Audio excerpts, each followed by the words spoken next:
The VA will lie and say that it's 17.5.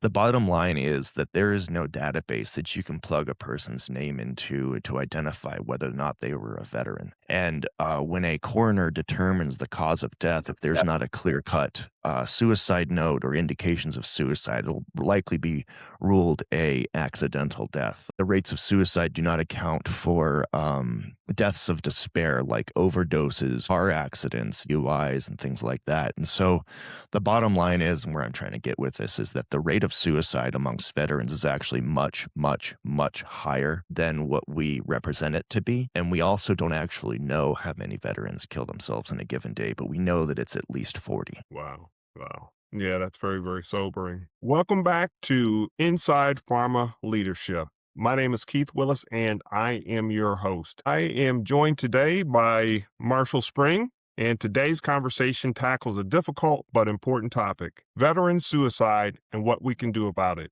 Many people know the statistics are troubling, but fewer understand the deeper reasons why some veterans struggle after service and what approaches may actually help. My guest today is Marshall Spring. Marshall is a combat Marine Corps explosive detection dog handler and former police officer who has dedicated his work to suicide prevention and helping people build resilience after trauma.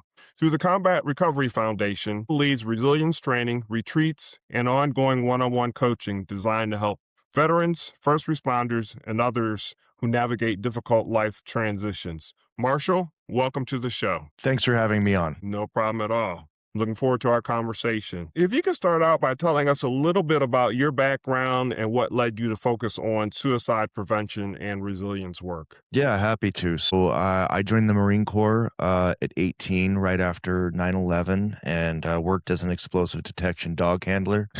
I deployed to the Ramadi and Fallujah regions of Iraq. After my military experience, went into law enforcement for a little bit, and then was a security consultant and bodyguard for about 20 years.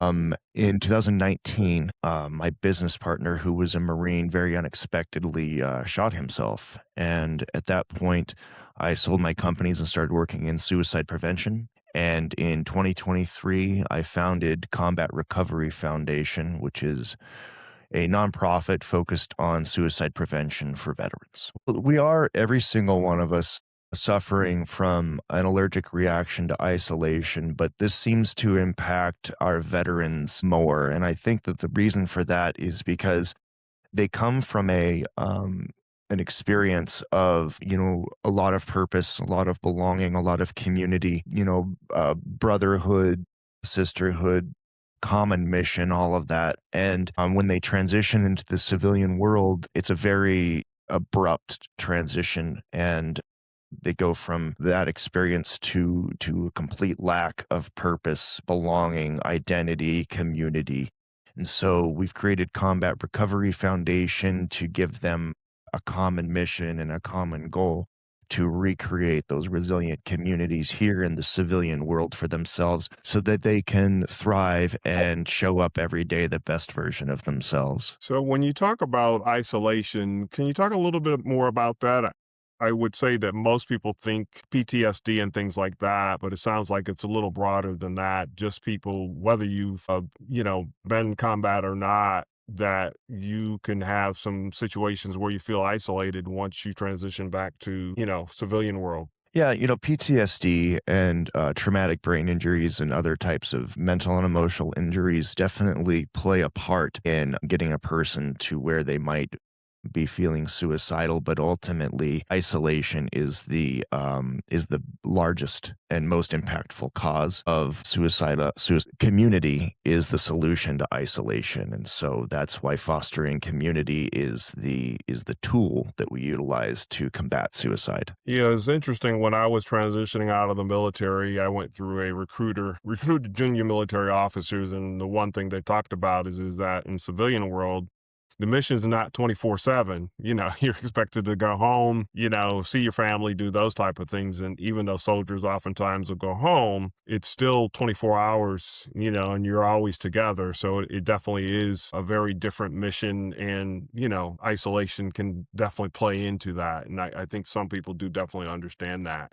Can you talk a little bit about some of the gaps that you see in treating folks that potentially may, have symptoms of suicide, those type of things? Well, I guess I'll start with the VA. The Veterans Association is a $170 billion annual budget that makes it the most well-funded healthcare organization in the history of our species, and they're responsible for the highest rate of suicide in the history of our species. On top of that, the VA only treats approximately one third of veterans, and so that leaves a lot of opportunities for improvement. That's a major obstacle, and then just interacting and working with local governments can be very difficult.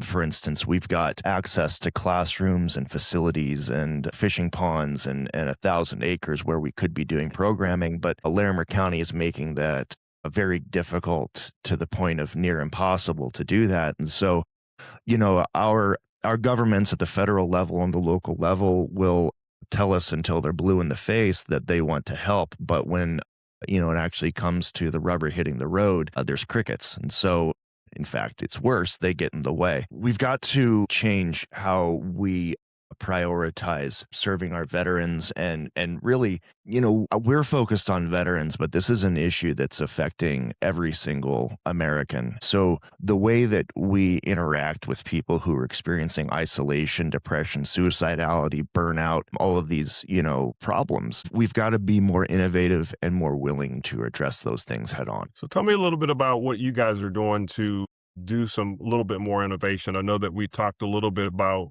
the book Rethinking Suicide, and it sounded like you were taking some methodologies there. Tell me a little bit more about that. Yeah, so we create opportunities for veterans to get back on mission to serve the broader community and to experience purpose and belonging. And at the end of the day, veterans are terrible at showing up to get help, but they're wonderful at showing up to help. So we give them the opportunity to be part of the solution. And that's a lot more effective than other modalities or approaches. So we get involved in wildfire mitigation and recovery efforts and cleaning up litter and pollution at public spaces. Basically, wherever we find a need, we will, descend upon it with a group of people who have a desire to serve. And so, a veteran, the draft has been not used for over 50 years at this point. And so if if you've got a veteran sitting across from you, you're sitting across from a person who signed on the dotted line to put their life on the line for a stranger. And there really is no more compassionate thing that you can do than that. But as a result of that willingness, many of them get hurt, and often at the hands of human beings. And that creates a PTSD, it creates basically a phobia of people, just like someone who experiences a near drowning episode or maybe is attacked by a dog, that they understand that those things are dangerous. And well, veterans understand how dangerous that human beings can be. And so giving them the opportunity to serve again and to be a part of the solution again, um, we're tapping into that deep-seated desire to serve and giving them the opportunity to be relevant. And that's all that we need as veterans, all that we are looking for. Yeah, you make some really good points of just being able to bring folks together. I know now you're located there in Colorado. Yeah, correct. We're in northern Colorado. Okay. And then do you outreach outside of Colorado? Are you nationwide or just in the Colorado area? Yeah, we'll serve any veteran anywhere. So we're based out of Colorado, and often that's where most of our work gets done, but we do have clients who are out of state. Okay. Now you talked a little bit about firefighting, wildfires and things like that. Are you working with, or what types of organizations are you working to kind of make that bridge between, getting help or having veterans help with firefighting and those type of things? Yeah, so we work with the local fire protection districts and landowners to engage in wildfire mitigation and recovery efforts. And so we can decrease the threat and the potential damage of a wildfire. And then on the backside of a wildfire, help to recover it. One of the major issues about wildfire and the impacts after the fact is the all of the charcoal and ash and everything that gets generated being washed into the water treatment system. And in a high turbidity episode, that can completely shut down a water treatment facility. And so we get involved in erosion control efforts and trying to keep all of that material out of the water and keep our water treatment facilities online. And so that's one of the ways that we help out, one of many. Okay. And so how do people get a hold or get in touch? Let's say, how do you do the outreach with veterans? How do they know about you? So we're partnered with over 200 veteran serving organizations, local governments, and businesses to receive referrals for people who are struggling. We're also in the courts. So if a veteran in Northern Colorado becomes justice involved, they'll have a Combat Recovery Foundation mentor walking lockstep with them through that court process. And we actually have the ability to keep people out of jail if that's appropriate, and give them alternatives to reduce recidivism. And so that treatment court, veteran treatment court, is very, very effective at catching people before they make lifelong altering decisions and putting them on a better path. And so those are some of the ways that we get in front of people. And obviously we have a website and we're on all the major social medias, and so people can self-refer, they can refer a friend. Then we get referrals, as I said, from businesses, governments, VSOs. Okay. All right. What would be some strategies that you would give to veterans or just people that are struggling generally with isolation? If you were going to give some recommendations, what would those be? Well, find something that you love doing and find a group of people who love doing it with you. You don't need a government or a veteran serving organization or us to create a community for you. If you want or need help doing that, we're here to do that. But not everybody necessarily needs that. They just, need to be pointed in the right direction. So we're here to help people foster communities. Like I said, you can do it without us. Just find a thing that you love to do and get a group of people together and do that. And if there's a mission tied to it and you can help move the needle on something for people, then all the better. Okay. And what would you say would be some steps that family members, friends, and close ones can make, or even things that they should watch out for? I think sometimes it could be difficult for people to just identify that somebody's struggling. What would be some things that people should be looking for? So, changes in the baseline. Sometimes when people decide to kill themselves, they can actually display a major uptick in mood. And that's because that they just found the solution to all of their problems.